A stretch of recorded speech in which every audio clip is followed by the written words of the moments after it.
ঈদুল আজহার নামাজ হয়ে যাওয়ার পর আপনার ঈদগাতে না হোক,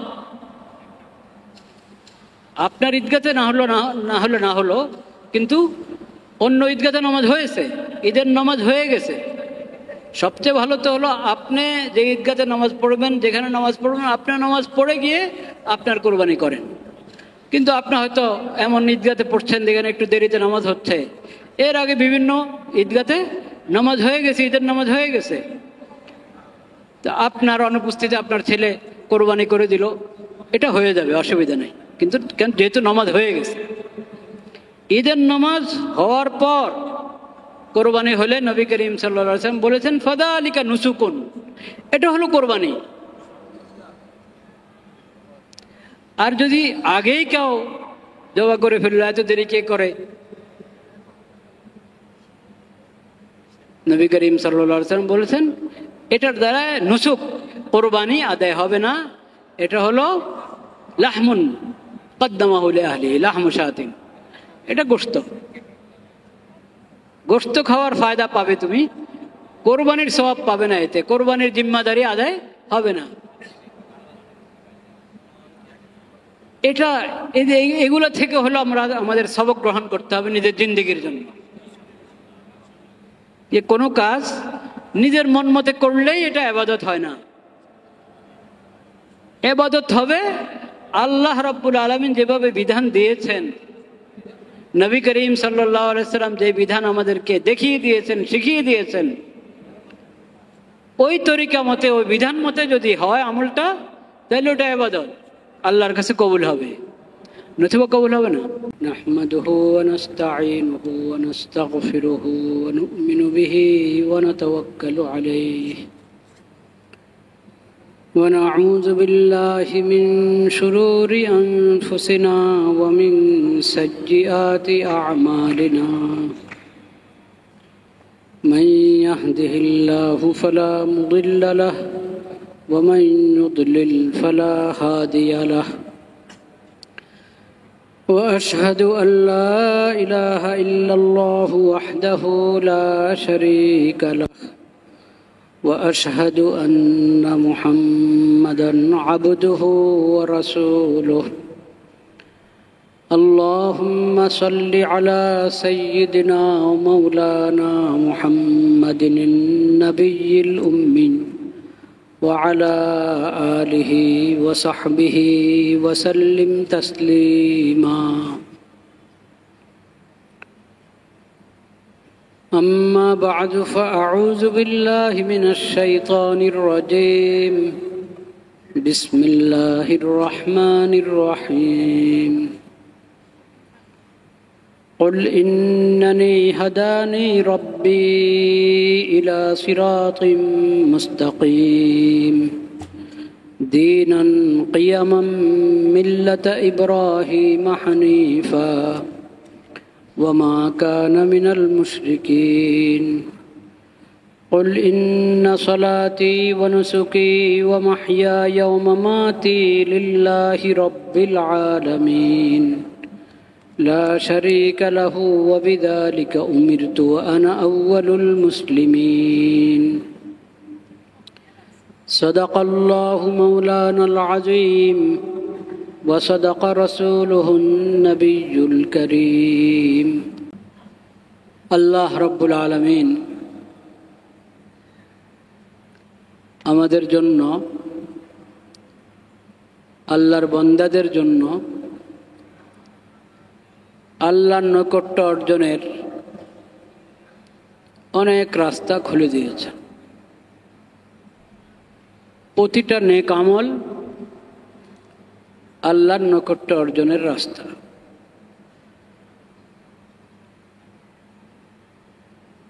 সমস্ত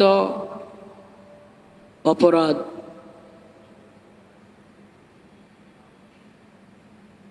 যে কোনো অপরাধ থেকেই আমি বেঁচে থাকব, বিরত থাকব, সেটা আল্লাহর নৈকট্য অর্জনের রাস্তা।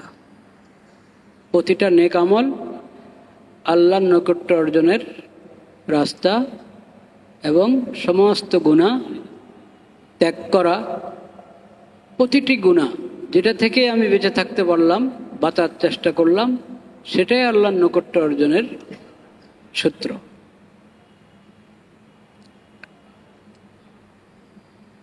নেক আমলগুলোর মধ্যে সর্বাগ্য হলো ইবাদত।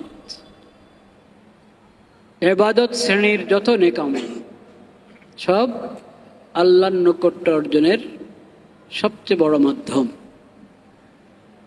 সেগুলোর মধ্যে আবার ফরজ যত নেক আমল, ইবাদতের মধ্যে যেগুলো ফরজ পর্যায়ের, ওয়াজিব পর্যায়ের, ওগুলো আরো মজবুত মাধ্যম, আল্লাহর কাছে আরো প্রিয় মাধ্যম আল্লাহর নৈকট্য অর্জনের।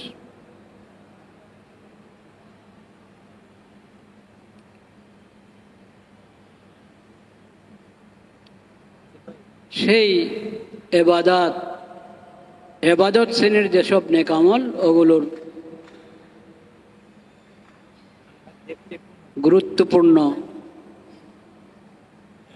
এবং ঈমানের, ইসলামের স্তম্ভ হিসাবে পরিগণিত হলো হজের আমল। হজের সাথে যুক্ত হলো কোরবানির আমল। হাজী সাহেবদের কোরবানি তো মিনা, মক্কাতে হয়, কিন্তু আল্লাহ রাব্বুল আলামিন আল্লাহর ঘরের জিয়ারতকারী হাজী সাহেবদের সঙ্গে আল্লাহ সমস্ত ঈমানদার বন্দাদেরকে শরীক করেছেন এই কোরবানির আমলের মাধ্যমে। হজে তো আর সবাই যাচ্ছে না, প্রতি বছর সবাই যাচ্ছে না। কারো এমনও আছে পুরা জিন্দিগি শেষ হয়েছে, তার হজের তৌফিক হয় নাই, সামর্থ্য হয় নাই, সুযোগ হয় নাই। তামান্না ছিল আল্লাহ তৌফিক দিলে যাবে, সেও হজের সওয়াব আল্লাহর কাছে পাবে, যেহেতু তার নিয়ত ছিল শক্তি সামর্থ্য হলে যাব। সামর্থ্য হয় নাই, যায় নাই, তার তামান্না ছিল, আশা ছিল, আকাঙ্ক্ষা ছিল, সে কারণে আল্লাহ তাআলা তাকে ওই আমলের সওয়াব দিবেন।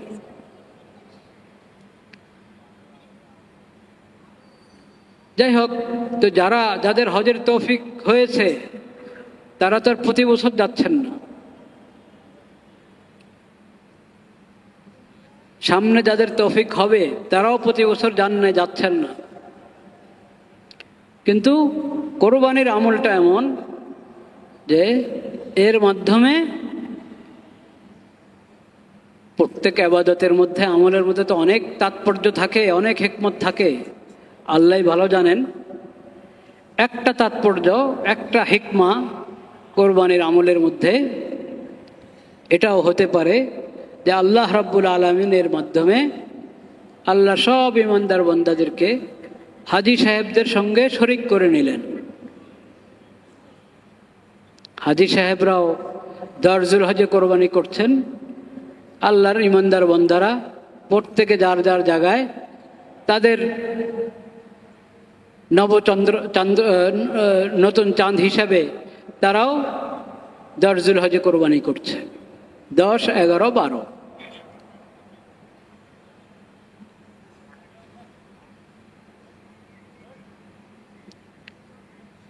কোরবানির আমলের গুরুত্ব কোরবানির নাম থেকেই বোঝা যাচ্ছে।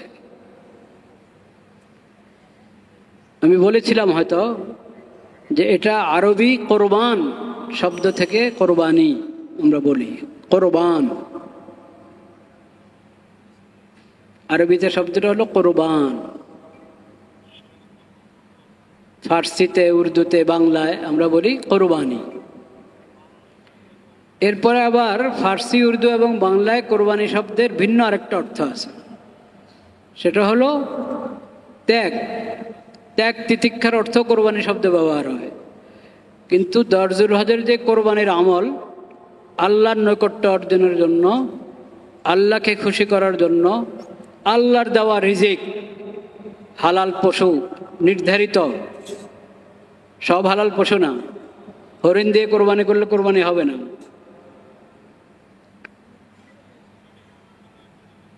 চার ধরনের পশু, একটা হলো উট এবং এই ধরনের, আর গরু ছাগল। হলো না নাকি? চারটে হয়েছে তো, উট বা উটনি, গরু, গরুর সঙ্গে মহিষ, গরু মহিষ, আর দুম্বা ছাগল, ভেড়া। এই ধরনের যেগুলো পালিত, মানুষ যেগুলো পালন করে পোষে, এ ধরনের হালাল জানোয়ার।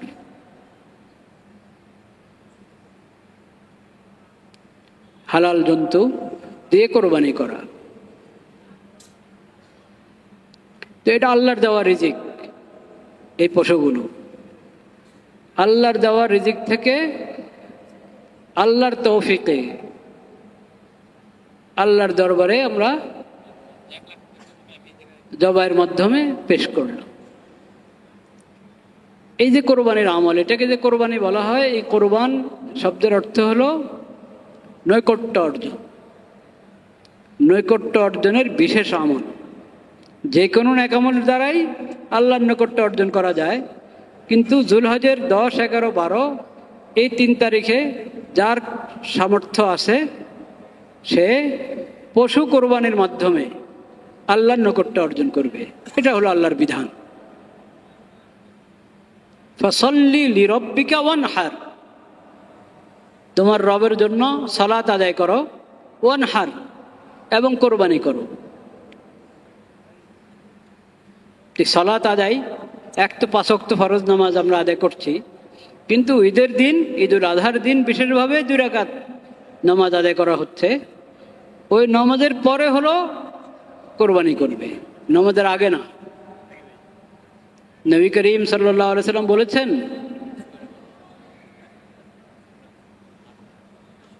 ঈদুল আজহার এই দিন, 10 জুলহজ এই দিন আল্লাহ রাব্বুল আলামিন আমার উম্মতের জন্য ঈদ ঘোষণা করেছেন।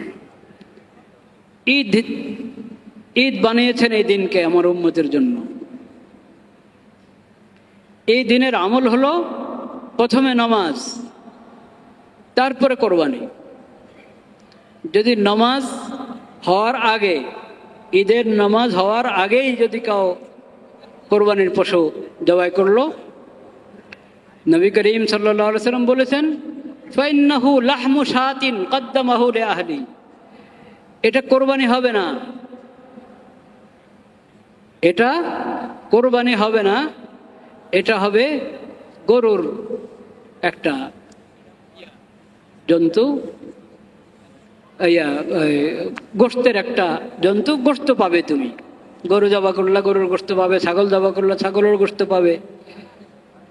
গোশতের ব্যবস্থা হয়ে গেল, হালাল গোশতের ব্যবস্থা হয়ে গেল ঘরের জন্য, ঘরওয়ালাদের জন্য। কোরবানি হবে না এটা। কোরবানির নিয়ম আছে, কারণ কোরবানি ইবাদত। হালাল জন্তু জবাই করে, আল্লাহর নামে জবাই করে হালাল গোশত, আল্লাহর নেয়ামত ভক্ষণ করা, গ্রহণ করা, এটা তো সারা বছরে চলতে থাকে, সব সময় আছে এটা। ওটা তো আর কোরবানির ইবাদত না। কোরবানির ইবাদত হলো ঈদুল আজহার জুলহজ মাসের 10, 11, 12 এই 3 তারিখে। 10 জুলহজের শোভে সাদেক থেকে নিয়ে 12 জুলহজের সূর্য ডুবার আগ পর্যন্ত, মাগরিবের নামাজের সময় হওয়ার আগ পর্যন্ত, এই সময়ের ভিতরে কোরবানির আমল চলবে, দিন হোক রাত হোক। এবং সেটা হলো ঈদুল আজহার নামাজটা হয়ে যেতে হবে।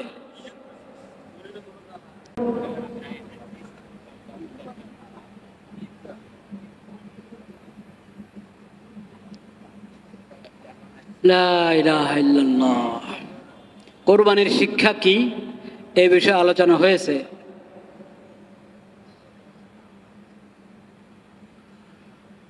আজকে ওই বিষয়ে নবী করিম সাল্লাল্লাহু আলাইহি ওয়াসাল্লামের একটি হাদিস স্মরণ করিয়ে দিচ্ছি। যে কেমন অনুভূতি নিয়ে, কেমন উপলব্ধি নিয়ে কোরবানির আমলটা করতে হয়। নবী করিম সাল্লাল্লাহু আলাইহি সাল্লাম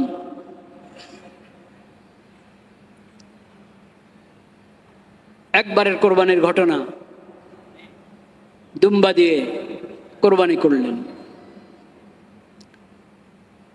উম্মুল মুমিনিন আয়েশা রাদিয়াল্লাহু তাআলা আনহাকে বলেছেন, আমাকে ছুরি এনে দাও। ছুরি আনলেন, বলেছেন ছুরিটা তুমি ধারাও। ইস হাজি, এটাকে ধারাও। উম্মুল মুমিনিন রাদিয়াল্লাহু তাআলা আনহা ছুরিটা ধার করে দিলেন। কেন এটা? নবী করিম সাল্লাল্লাহু আলাইহি সাল্লাম বলেছেন, ইন্নাল্লাহা কাতাবাল ইহসান আলা কুল্লি শাই। মুসলিম শরীফ সহ অনেক হাদিসের কিতাবে হাদিসটি আছে। নবী করিম সাল্লাল্লাহু আলাইহি সাল্লাম বলেছেন কি, ইন্নাল্লাহা কাতাবাল ইহসান আলা কুল্লি শাই। প্রত্যেক বিষয়ে, প্রতিটি জিনিসের ক্ষেত্রে আল্লাহ রাব্বুল আলামিন ইহসান ফরজ করেছেন। ইহসান, যেই কাজে তুমি করবে সুন্দর করে করবে, ভালোভাবে করবে, এবং কাজটা যার সাথে সম্পৃক্ত তার প্রতি দয়া এবং অনুগ্রহ এর দিকটা খেয়াল রাখবে। ইহসান, তোমার কাজের মধ্যে যদি দয়া মায়া আছে এটা বোঝা যায়, তোমার কাজ সম্পাদন থেকে যাতে বোঝা যায় তোমার মধ্যে দয়া মায়া আছে, কাজটা এমনভাবে সম্পাদন করবে যাতে এখানে যার সাথে কাজের সম্পর্ক সে দয়া এবং অনুগ্রহ অনুভব করতে পারে।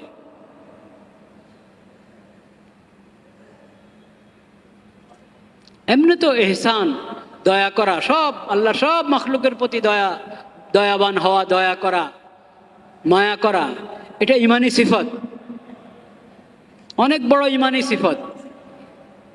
ইরহামু মান ফিল আরজ ইয়ারহামুকুম মান ফিস সামা। নবী করিম সাল্লাল্লাহু আলাইহি ওয়াসাল্লাম অন্য হাদিসে বলেছেন, জমিনবাসীকে তুমি দয়া করো, জমিনে যারা আছে আল্লাহর যে মাখলুক আছে তাদের সঙ্গে তুমি দয়ার আচরণ করো। ইয়ারহামুকুম মান ফিস সামা, আসমান আল্লাহরাও তোমার সঙ্গে দয়ার আচরণ করবে। আসমান আল্লাহর যত মাখলুক আছে তারা তোমার প্রতি দয়া করবে। আর আসমান জমিনের মালিক এবং খালেক যে রব্বুল আলামিন, তিনিও দয়া করবেন তোমাদের প্রতি।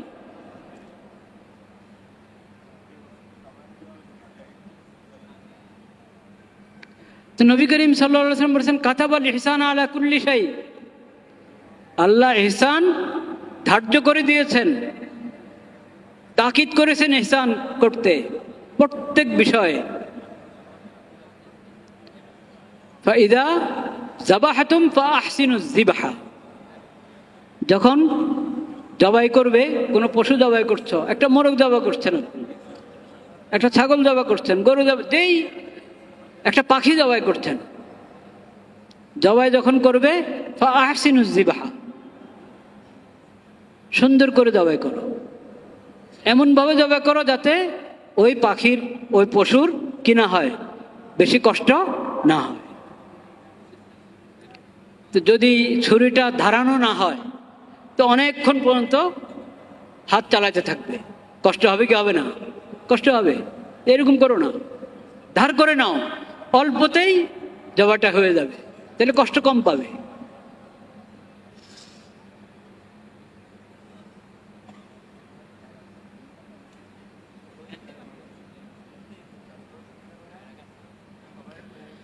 লা ইলাহা ইল্লাল্লাহ।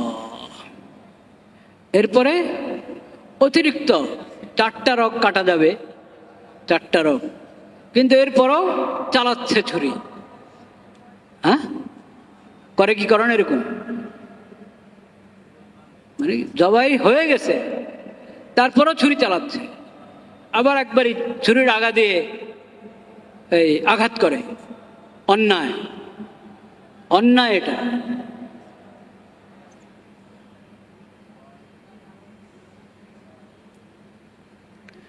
এরকমভাবে ঠান্ডা হতে হবে। জবাইয়ের পর পশুটা কি ঠান্ডা হয়ে যাবে, পুরা রূহ পুরা চলে যাওয়ার পর, ঠান্ডা হয়ে যাওয়ার পর এখন আপনি খালানোর কাজ শুরু করবেন। পায়ের গোড়াতে যে কাটা শুরু করে না চামড়া উঠানোর জন্য, অনেকেই কি করে, এখনো গরু কি করছে, চটপট করছে, হাত পা নাড়াচ্ছে, তখনও ওই তাড়াতাড়ি যাতে দমে যায় সেজন্য কাটা শুরু করে। এটা আরেক জুলুম, অন্যায়। এক কথা নবী করিম সাল্লাল্লাহু আলাইহি ওয়াসাল্লাম বলেছেন, কাতাবাল্লাহ ইন্নাল্লাহা কাতাবাল ইহসানা আলা কুল্লি শাই ফাইদা যাবাহতুম ফাহসিনুজ যিবহা।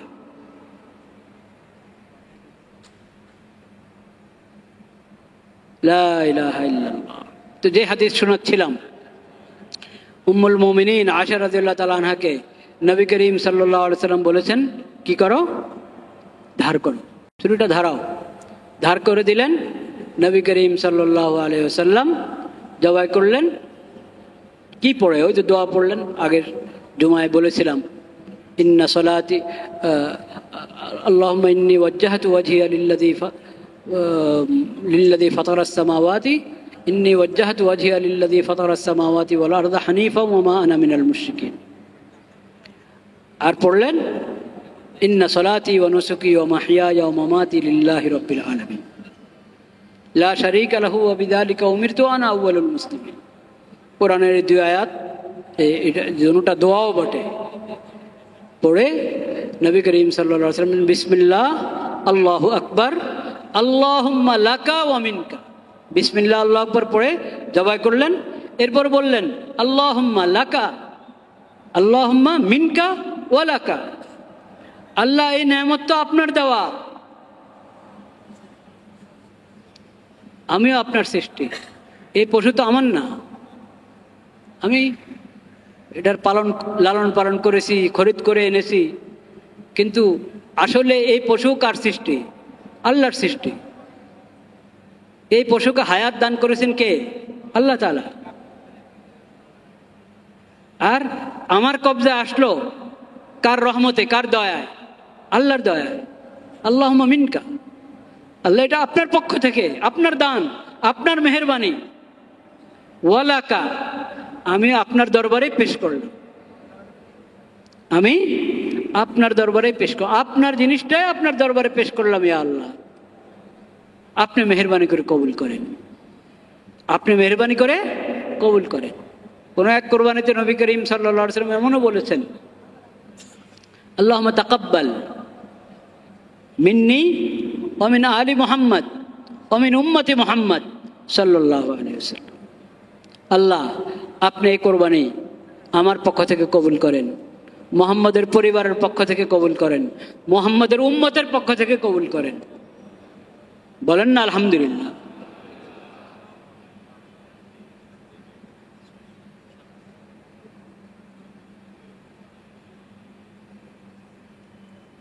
কোরবানি করছেন নবী করিম সাল্লাল্লাহু আলাইহি সাল্লাম, পুরো উম্মতকে শরীক করে নিলেন। এটা কি শুধু ওই সময়ের উম্মত না, কিয়ামত পর্যন্ত আগত সকল উম্মত? সকল উম্মতকে শরীক করে নিয়েছেন নবী করিম সাল্লাল্লাহু আলাইহি সাল্লাম তার কোরবানির মধ্যে। তো লাকা ওয়া মিনকা, এখানে কোরবানির আরেকটা বড় তাৎপর্য নিহিত, যদি আমরা উপলব্ধি করতে পারি, অনুধাবন করতে পারি। আপনার পক্ষ থেকে, আপনার নিয়ামত, আপনার রিজিক, আলামা রাযাকাহুম মিন বাহিমাতিল আনআম, আল্লাহর দেওয়া রিজিক থেকে আল্লাহর শিখানো পদ্ধতিতে আল্লাহর দরবারে পেশ করো। এজন্য এই আমলের কোনো বিকল্প হয় না।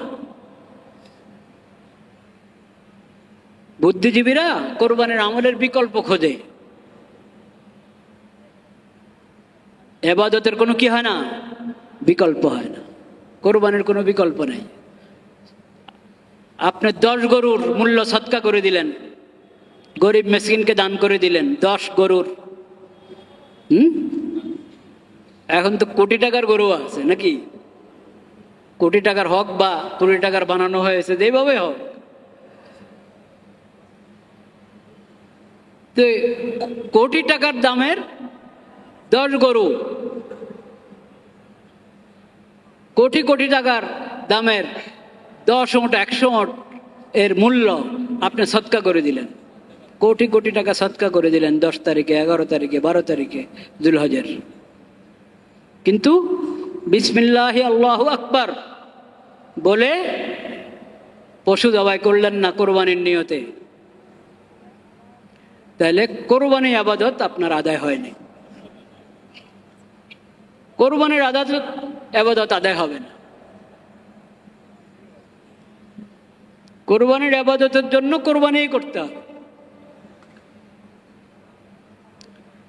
অনেক আবার আরো বেশি বড় বুদ্ধিজীবী হয়ে দাঁড়ায়, তারা বলে যে পশুর কষ্ট হয়, পশু জবাই করার দরকার কি, এমনিও মেহমানদারির জন্য নিজেরা খাওয়ার জন্য জবা করতে থাকে, ওখানে প্রশ্ন আসে না, ওখানে প্রশ্ন আসে না। কোরবানির সময় প্রশ্ন বসে যে পশু কমে যাবে, প্রচুর কষ্ট হবে। পশুর কষ্ট হয় কি, এটা তো আমরা দেখছি মনে হয় পশুর কষ্ট হচ্ছে, পশুর কি আসলে কষ্ট হয় কি না হয় এটা তো আল্লাহ ভালো জানেন। আল্লাহ তাআলা অনেক পশুর মধ্যে ওই অনুভূতি দিয়েছেন যে সে আল্লাহর রাস্তায় কোরবান হচ্ছে, তার মাধ্যমে কোরবানির ইবাদত পালন করা হচ্ছে।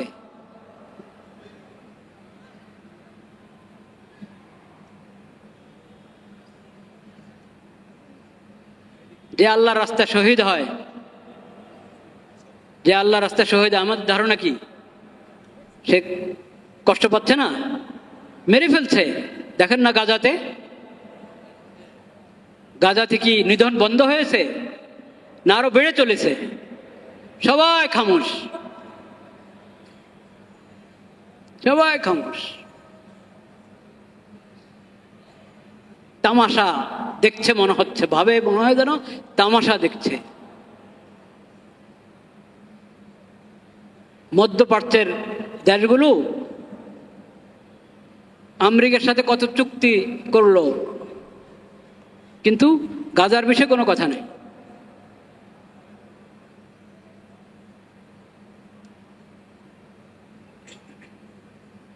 আমাকে একজন বলেছে যে আপনি ঘোষণা দেন গাজা থেকে সবাইকে আমরা এখানে বাংলাদেশে নিয়ে আসবো,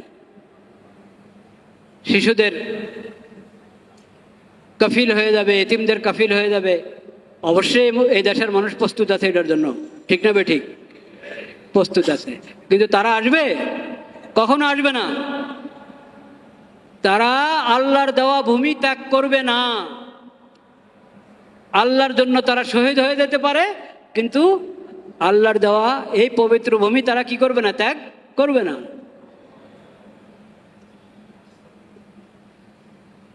কিন্তু তাদের জন্য তো কোনো সমস্যা নাই, তারা শহীদ হচ্ছে, মজলুম হচ্ছে, তাদের আখিরাত নুরানি হচ্ছে, তাদের কবর নুরানি হচ্ছে, তাদের হাসর নুরানি হচ্ছে, তাদের কোনো সমস্যা নেই।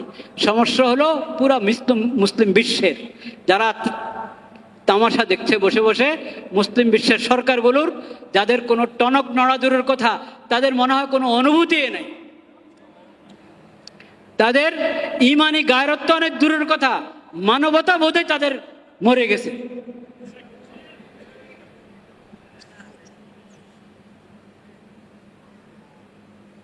তো আমি বলছিলাম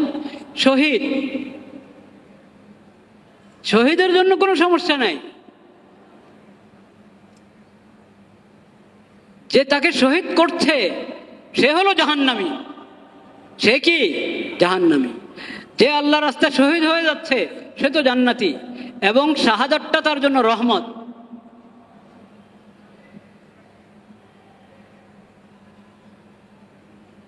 এমনি কাউকে হত্যা করলে সে হত্যা যে কষ্ট, শহীদকে আল্লাহ তাআলা ওই কষ্ট অনুভব করতে দেন না।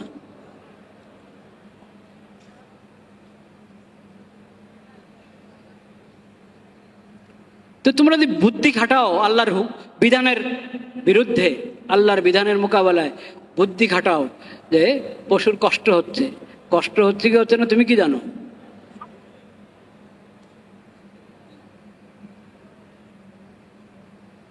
আর আল্লাহ পশুরও খালেক, কোরবানির যে পশু কোরবানিতে দেওয়া হচ্ছে ওই পশুর খালেক কে? মালিক কে? আল্লাহ। আমারও খালেক, আমারও কি মালিক।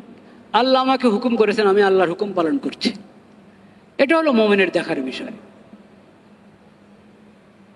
এটা হলো মুমিনের দেখার বিষয়। ফালাম্মা আসলামা ওয়াতাল্লাহু লিল জাবিন। কোরআন কারিমে ইব্রাহিম আলাইহিস সালাম এর কোরবানির ঘটনা তো আছে 23 নম্বর পারা সূরা সাফফাতে। ইব্রাহিম আলাইহিস সালামের কোরবানির ঘটনা, আল্লাহ তাআলা ইব্রাহিম আলাইহিস সালাম আল্লাহর রাস্তায় যত ত্যাগ তিতিক্ষা, যত মুজাহাদা করলেন ইবাদতের লাইনে এবং দাওয়াতের লাইনে, ইবাদত এবং দাওয়াতের লাইনে, দ্বীনের তালিমের লাইনে,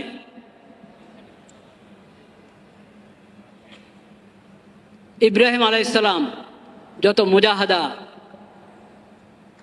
করেছেন ওসব মুজাহাদা মুজাহাদা আল্লাহ রাব্বুল আলামিন কবুল করেছেন।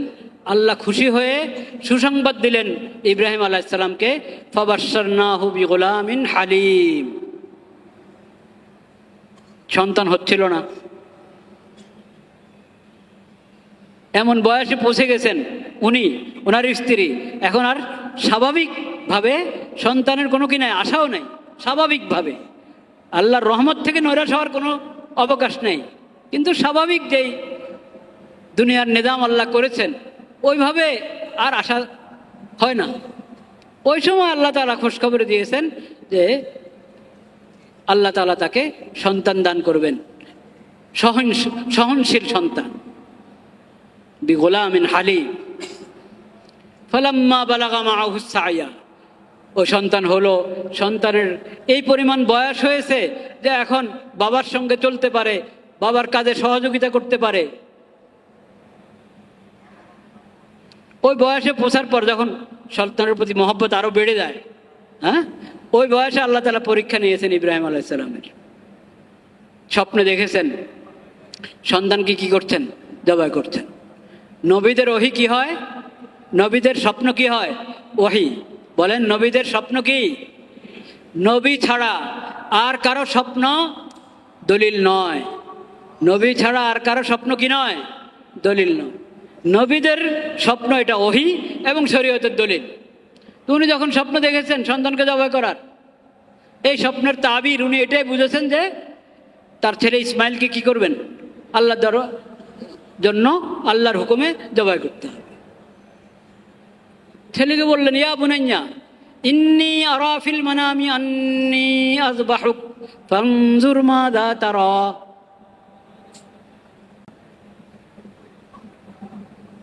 হে বৎস, আমি স্বপ্নে দেখেছি যে আমি তোমাকে জবাই করছি, এখন তুমি ভেবে দেখো তোমার কি মতামত। এর মানে না যে ইসমাইল অমত করলে উনি আর আমল করতেন না, তা না।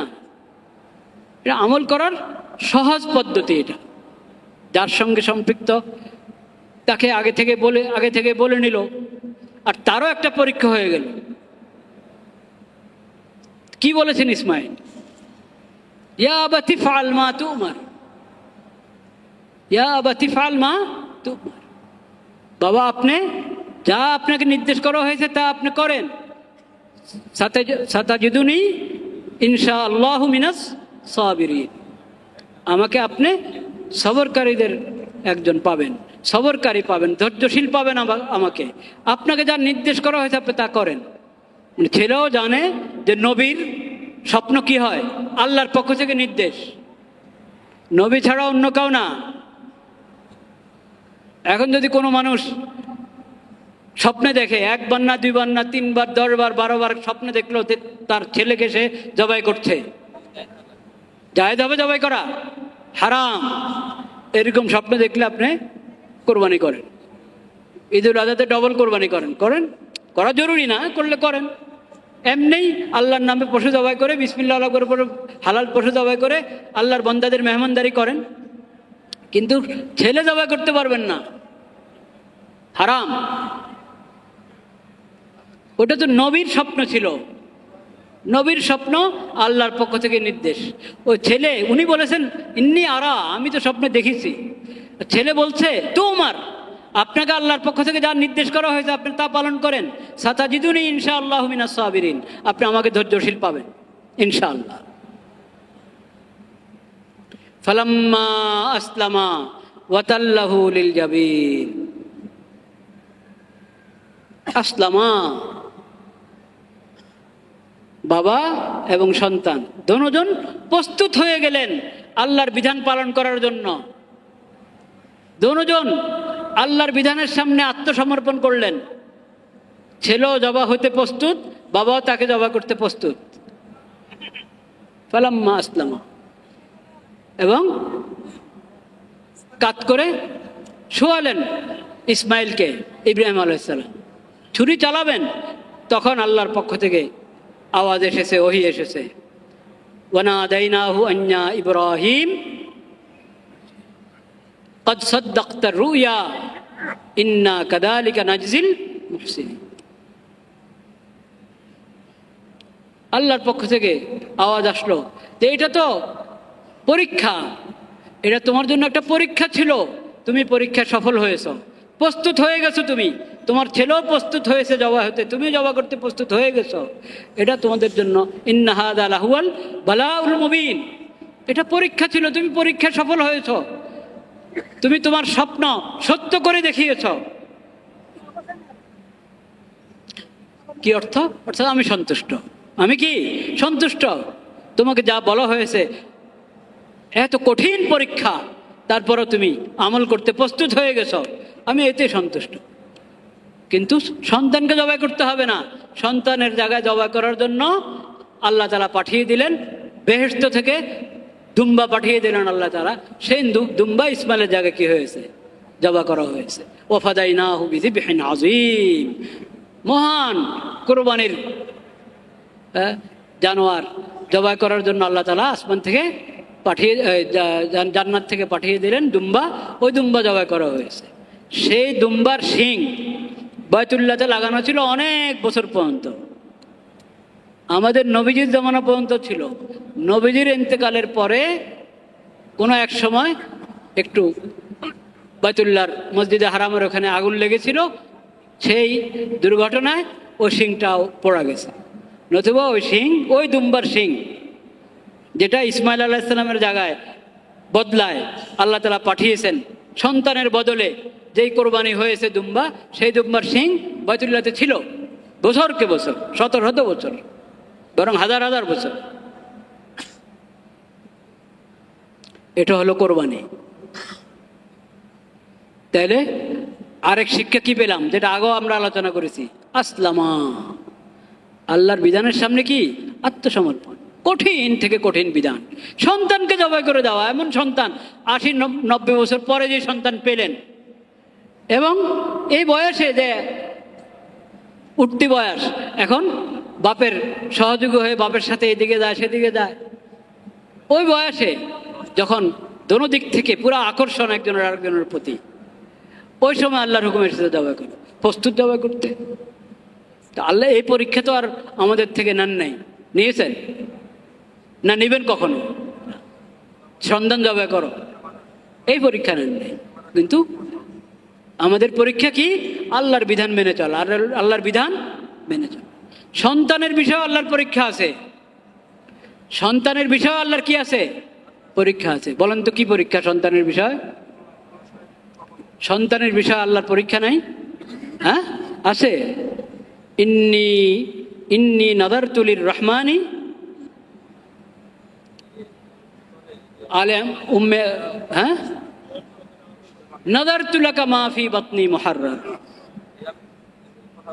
সন্তানের বিষয় পরীক্ষা হলো তুমি সন্তানকে আল্লাহর জন্য অক্ফ করে দাও।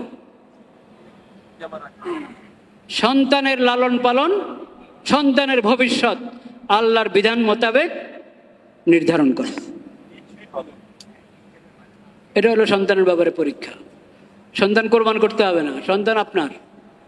কিন্তু এই সন্তান যদি আপনার কবরে কাজে আসতে হয়, হাসরে এই সন্তান যদি আপনার কাজে আসতে হয়, জান্নাতে এই সন্তান যদি আপনার কাজে আসতে হয়, তাইলে নিয়ম কি?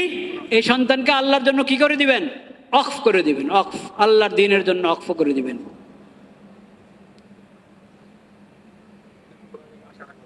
সন্তানকে মানুষ বানান, আল্লাহর নেক বন্দা হওয়া শিখান। আল্লাহর নেক বন্দা হওয়া শিখান সন্তানকে। সন্তানকে ইসলামী আদব শিখান। সন্তানকে আদর্শ মানুষ হওয়া শিখান। সন্তানকে আখিরি নবী হজরত মোহাম্মদ মুস্তাফা সাল্লাল্লাহু আলাইহি সাল্লামের আদর্শ উম্মত হওয়া শিখান। মাদ্রাসায় ভর্তি করে আলেম বানান বা না বানান, মৌলবি বানান আর না বানান সেটা আপনার ইচ্ছা, কিন্তু আল্লাহর বন্দা হিসেবে তাকে গড়ে তোলেন। আখিরি নবীর আদর্শ উম্মত হিসাবে তাকে গড়ে তোলেন। একজন আদর্শ ইনসান হিসেবে, আদর্শ মানুষ হিসেবে তাকে গড়ে তোলেন। এরকম করলে আপনি তাকে দ্বীনের জন্য অক্ফ করে দিলেন। কলেজ ভার্সিটিতে পড়াচ্ছেন আপনি তাকে, যদি তার ইমান আমল ঠিক থাকে, ইমান আমল কি থাকে? ঠিক থাকে, তাহলে আল্লাহর দ্বীনের, আল্লাহর মাখলুকের সেবা করতে পারবে কি পারবে না? সে পারবে। জাতির সেবা করবে, দেশের সেবা করবে। কলেজ ভার্সিটিতে পড়া না জায়েজ না, কলেজ ভার্সিটিতে পড়া না জায়েজ না, অর্থাৎ জাগতিক জ্ঞান বিজ্ঞান শিখা না জায়েজ না, ওটা জায়েজ। কিন্তু জাগতিক জ্ঞান বিজ্ঞান শিখতে হবে এমনভাবে যাতে নিজের ইমান নষ্ট না হয়, ইমান নষ্ট না হয়। জাগতিক জ্ঞান বিজ্ঞান এমনভাবে শিখতে হবে যাতে নিজের সিরত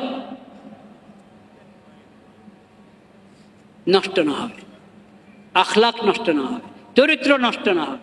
ওইভাবে জাগতিক জ্ঞান বিজ্ঞান শিখতে হবে। জাগতিক জ্ঞান বিজ্ঞান শিক্ষা করা এটা দোষের কিছু না, এটাও একটা কাজ, এটাও একটা কাজ, এটার জরুরতও আছে। শরীয়ত কখনো এটার জরুরতকে অস্বীকার করে নাই, কিন্তু শরীয়ত বলে তুমি জাগতিক জ্ঞান বিজ্ঞান বেঈমানদের তরিকায় শিখো না, জাগতিক জ্ঞান বিজ্ঞান ইমানদারদের তরিকায় শিখো। জাগতিক জ্ঞান বিজ্ঞানের মনীষী, মুসলমান মনীষী আগের যুগে ছিল কি ছিল না? ছিল। আরে আপনারা জেনে অবাক হবেন, বা অনেকে অবশ্যই জানেন, পশ্চিমাদের যত বিজ্ঞানের উন্নতি ও সব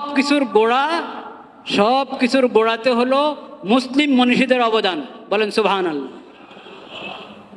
আল্লাহ যদি হায়াতে রাখেন, কোনো জুমাতে, এক জুমাতে না, এটা তো কয়েক জুমার আলোচনা, কয়েক জুমা, মাসকে মাস আলোচনা করতে হবে যে জাগতিক জ্ঞান বিজ্ঞানের মধ্যে মুসলিম মনীষীদের কি অবদান এবং পশ্চিমাদের বিজ্ঞান উন্নতির ক্ষেত্রে মুসলিম মনীষীদের কি অবদান। এটা লম্বা একটা বিষয়, অনেকে জেনেও বুঝতে চায় না, আর অনেকে আছে এটার জানেও না, খবরে নাই। কারণ মুসলিম ইতিহাস, মুসলিম উম্মার ইতিহাস তারা নির্ভরযোগ্য সূত্র থেকে পড়ে না। মুসলিম উম্মার ইতিহাস পড়ে মুসলিম উম্মার দুশ্মন যারা, তাদের লেখা ইতিহাস থেকে ইতিহাস পড়ে।